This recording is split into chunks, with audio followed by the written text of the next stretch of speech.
Hello everyone, today we are going to be talking about a different type of function in Python.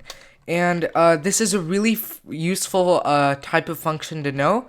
It's called a lambda function and it's derived from lambda calculus. So in Python, a lambda function, I suggest you think about it like some sort of mini function. And that's because a lambda function can only return one expression, or only have one expression. It doesn't have to return anything, but it can only have one expression. So what I mean by that is, if you were to have a lambda function which accepts a parameter x and y, and we'll say x equals y, just like that. And what we are going to do, we are going to assign this to a variable func. There we go. So, as I said before, it only accepts one condition. There's no need to use the return statement in this case, and that is because just putting the value here will return it. So, in this case, x equals y is a conditional statement. When this is run with two arguments, it will return a boolean, a true or a false, depending on x and y values. And to show an example, I'm going to say print function, where function is this function, lambda function, and we are going to call that function. You may not know this, but when you assign a function to a variable inherits all the attributes of that function, so it's able to be called. Just remember, it needs to have this many arguments. So x and y, let's say 4 and 5. And this will obviously return false because 4 is not equal to 5. And let's test that out with two equal values. If we run this once more, we will get true. So this is a really simple lambda function. Remember, you can use as many arguments as you want. Just remember that you can only have one expression. So yeah.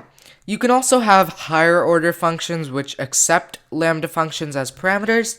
Let me show you how that's done. So let's delete this print function, and we are going to create a function called higher order. And a higher order function is just a function that accepts a function as a parameter, and we're going to say func, and should we have another thing? Maybe we'll just say num, any random number. And what we can do is, if num is equal to func, sorry, two numbers. We need two numbers, so num and num2. And now we're going to say if func num, just return func num2. So return function, we're calling that lambda function with these two parameters. So if we were to run this function just like this with three parameters, this can be, we'll call it function, no, not function, we'll just call it x, where x is a function. And then we are going to pass in this function as a parameter. So let's say func num2, we can say just two random numbers. And if we were to print, let's say print here, that's much easier. We'll just print this result. Okay, let's run this, and we get false because these two are not equal. We can do another one where they are equal, and we should get true. So this is what's called a higher order function. It accepts another function as a parameter. That's just some extra knowledge. It's not really needed. Other than that, there's not really much to cover. Lambda functions, just remember they only accept, they accept unlimited parameters, but they can only return one expression or compare an expression. And they're anonymous, which means you can't invoke them by function name because there is no name unless you assign it to a variable. Now we are going to talk a little bit about the map and filter functions, which go hand in hand with the lambda functions. These are built-in methods we can use. What they do is they really help run lambda functions using iterables. So what that means is an iterable is just any data structure with multiple elements, and we are just going to use these two built-in functions to execute each element. So let's start with the filter function. As the name implies, this function is what it does is it filters out any elements of an iterable that do not apply to this function. And in this case, we use a conditional. X has to be equal to y. We can just keep the same example. Now, let's have one parameter just to make it really simple. We'll say x is equal to 5. And this should simplify it for you a bit. And we are going to say print list. When you run a map function, filter, I think it returns a generator object. So what we need to do is pass in a function as a first parameter. Sorry, func.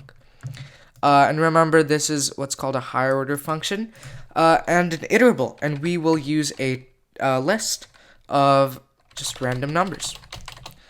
And hopefully, only the 5s should be filtered out.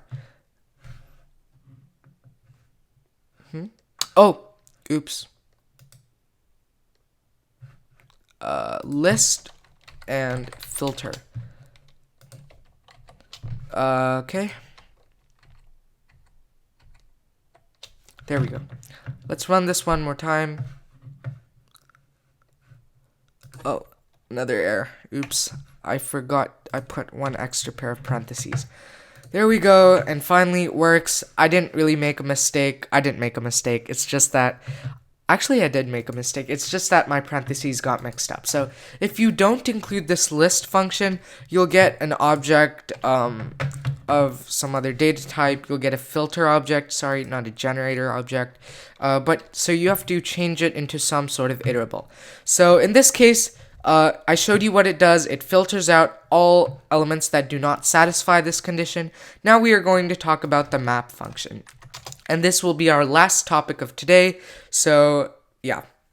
Map function, what it does is it's a little more simple. It just maps each element of the iterable to the lambda function, or any other function. Doesn't have to be a lambda function. It just uses all those elements as an iterable. So what I mean by that is, let's say we are going to print a list of map and function name, func, which is the first parameter, and some sort of iterable. And here, let's put a different expression. We'll say print, return, which is just x plus 5. And we'll call this add 5. And let's rename that here. There we go. Now we just need an iterable. I'm going to type in some random integers. Some negative integers would be cool, and a 0. So there we go. And let's try this out. And there we have it. As you can see here, each element has been increased by 5. All the values. That's what the map function does. Instead of executing each element, instead of doing a for loop and executing each element separately, the map function does this in one statement. Another way to do this without using the map function is having some sort of a loop in one statement. I think that's called list comprehension.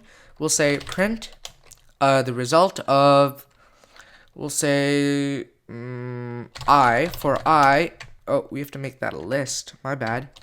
I plus 5 for I in range 6.